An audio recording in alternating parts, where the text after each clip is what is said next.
అందరికీ నమస్కారం.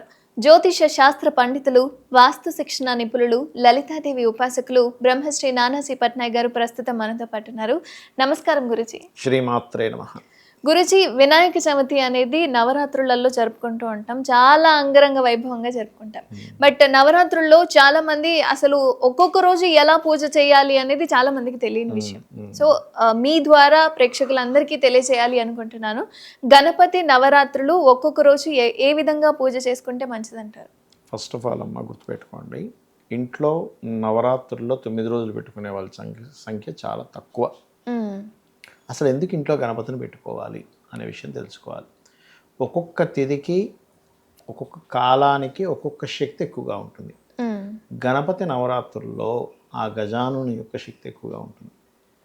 అది ఇంట్లో మనం ఏదైనా ఒక బొమ్మని పెట్టుకొని ఆ యొక్క రూపాన్ని చక్కగా దానికి ప్రాణప్రతిష్ఠ చేసి మట్టితో తయారు చేసి పృథ్వీకి సంబంధించినటువంటి తయారు చేసుకొని పెట్టుకొని ఈ 9 రోజులు ఎవరైతే నేల మీద నిద్రిస్తూ గరికతోని, పుష్పాలతోని, పత్రాలతోని పూజిస్తారో, బ్రహ్మచర్యం పాటిస్తూ ఇంట్లో ఒక విగ్రహాన్ని పెట్టుకొని నిష్ఠగా చేసేటప్పుడు ఆ గణపతి యొక్క దైవీ కళలు ఇంట్లో వ్యాపిస్తాయి. ఓకే, గణపతి దైవీ కళలు వ్యాపిస్తే ఏమవుతుందంటే, పూర్వజన్మల్లో మనం ఏదైతే ఈ జన్మలో ఆటంకం కలగడానికి చేసినటువంటి కొన్ని కర్మలు ఉంటాయో ఆ యొక్క కర్మలు ఈ దైవీ కళల ద్వారా తగ్గుతాయి. ఇంట్లో రోగాలు వస్తుంటాయి కొంతమందికి, మాటిమాటికి ఏదో హెల్త్ ఇష్యూస్ అనో, ఎప్పుడు ఏదో ఒక ఆటంకం అనో, ఈ మధ్య అసలు ఎవరికి ఏ విధంగా ఉందో తెలియట్లేదు పరిస్థితి ఉంది. అవన్నీ కూడా తొలుగుతాయి అన్నమాట. ఇంట్లో ఉండే వాళ్ళకి, ఇంటికి గృహానికి కూడా బలం. అలాగే గణపతి మనకి మూలాధార చక్రానికి అధిపతి అని చెప్తూ ఉంటారు. మనకి షట్చక్రాలు ఉంటాయి కదా, కుదరడానికి. ఇప్పుడు చూడండి, మూలాధారం అంటే ఏమిటి? మీరు ఒక స్టెబిలిటీగా ఉండడానికి. మీకు ఎప్పుడైనా మూలాధారం కనుక యాక్టివేషన్ అయితే వాళ్ళ ఫస్ట్ స్టెబిలిటీ వస్తుంది. ఓకే, సో కుదురు కలిగించేవాడు గణపతి. మనం అటు ఇటు అయిపోతాబ్బా నాకేమి కుదరట్లేదండి అంటూ ఉంటాం. కుదురు కలిగించేవాడు గణపతి. ఒక దాని మీద కాన్స్టెంట్గా ఇప్పుడు చూడండి, కూర్చోలేకపోతున్నాడండి అంటాం. ఎందుకు కూర్చోలేకపోతున్నాడు అంటే ఆ వ్యక్తి కూర్చునేటువంటి మానసిక స్థితి సరిగ్గా లేదు, ఆయనకి కదిలిపోతూ ఉన్నాడు మాటిమాటికి. ఎందుకు? మూలాధార చక్రం అంత బలంగా లేదు.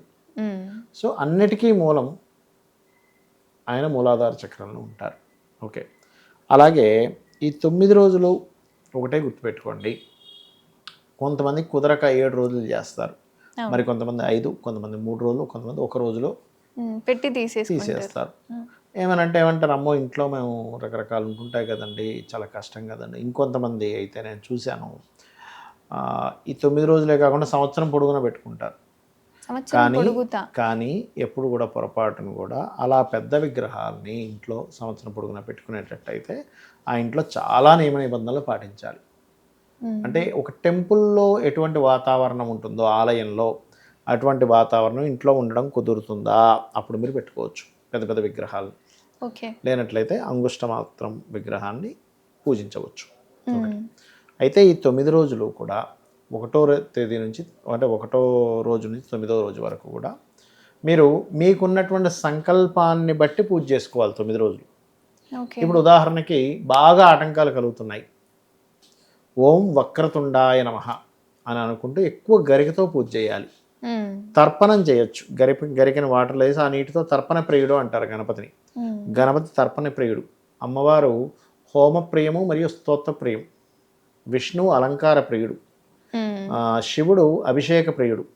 ఇట్లా ఒక్కొక్క సంబంధించినటువంటికి తొందరగా మనకు కనెక్ట్ అవుతారు. ఆ రకంగా తర్పణాలు ఇవ్వాలి గణపతికి. అదేవిధంగా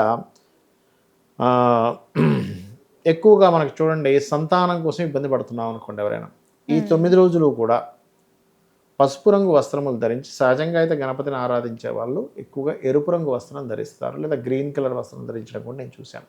అంటే దీక్షలా తీసుకునేటప్పుడు, 9 రోజులు దీక్షలా తీసుకునేటప్పుడు పసుపు రంగు వస్త్రాలు ధరించి పసుపుతో గనక ఓం హైద్రీ గణపతయే నమః అని చెప్పి చేసుకున్నట్లయితే వాళ్ళకి సంతాన యోగం కలుగుతుంది.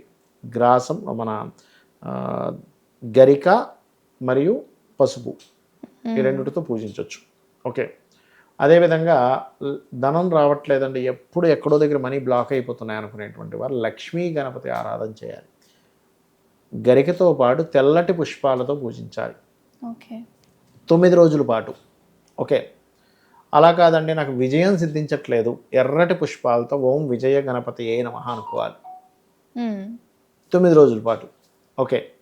అదేవిధంగా మరి కొంతమందికి ఏమవుతుందంటే స్పిరిచువల్గా వెళ్ళాలని ఉంటుంది వాళ్ళకి, కానీ వెళ్ళలేకపోతుంటారు. ఓం భక్తి గణపతి ఏ నమః అని చెప్పి పూజించాలి. ఓకే. ఓకే. అలాగా ఒక్కొక్క గణపతికి ఇప్పుడు సంతానం కలగట్లేదు, ఓం బాల గణపతి ఏ నమః. లేదు విదేశాలకు వెళ్ళాలి అనుకుంటున్నారు అనుకో, అప్పుడు ఏం చేస్తారంటే దుర్గా గణపతి అని ఉంటుంది. దుర్గా గణపతిని చేసుకుంటే కూడా విదేశీ యోగం పడుతుంది.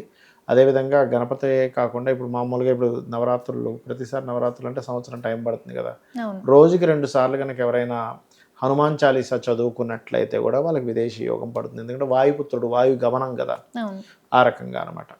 అలా ఒక్కొక్క రోజుకి ఒక ప్రత్యేకత. అదేవిధంగా ఇదే దాన్ని 9 రోజులు చేసినట్లయితే మీకు ఇబ్బంది అనేటువంటి తగ్గుతుంది.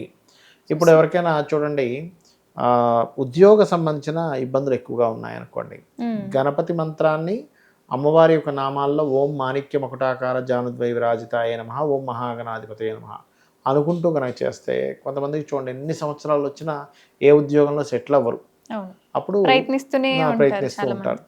అలాగే మరి కొంతమంది ఏం చేస్తారంటే ఎక్కువగా కర్మలు ఉన్నప్పుడు రావి చెట్టు కిందని, ఇప్పుడు రావి చెట్టు, వేప చెట్టు, లేకపోతే ఇట్లా ఉంటాయి కదా, అలాంటి చెట్టు కిందని గణపతిని పెట్టి పూజిస్తారు. అదొక పద్ధతి. అలా ఏంటంటే మనకు ఉండేటువంటి సమస్యని బట్టి ఈ 9 రోజులు చేయాలి. ఓకే. సో మన సంకల్పాన్ని, మన సమస్యని బట్టి మాత్రమే ధైర్యం రావాలి.